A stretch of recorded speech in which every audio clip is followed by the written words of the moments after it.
Diqqət! Qanun dəyişir. Bu uşaqlar üçün ödəniş ediləcək. Valideynlərini itirmiş, valideyn himayəsindən məhrum olmuş uşaqların təhsil üzrə təminatları dəyişib.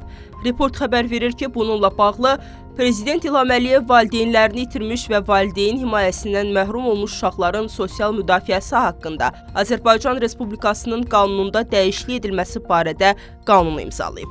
Sənədə əsasən valideynlərini itirmiş və valideyn himayəsindən məhrum olmuş uşaqlara, habelə onların arasından olan şəxslərə ümumi təhsil, peşə təhsili, orta ixtisas təhsili və ali təhsil müəssisələrini bitirdikləri zaman ödənilən bir dəfəlik müavinətin məbləği 2600 manat müəyyən edilib. Təminat müəyyənləşdirilən məbləğdə bir dəfəlik müavinət formasında olacaq. Bir dəfəlik pul vəsaitinin ödənilməsi zamanı Respublika üzrə orta əmək haqqının hansı dövr üçün hesablanması qeyd edilməyib. Qanuna dəyişiklik daha effektiv sosial təminat prinsipinin tətbiq edilməsi, qanunvericilikdə olan qeyri-müəyyənliyin aradan qaldırılması, bir dəfəlik pul vəsaitinin konkret məbləğdə ödənilməsi və bununla da vətəndaş məmnunluğunun artırılması məqsədi ilə edilib.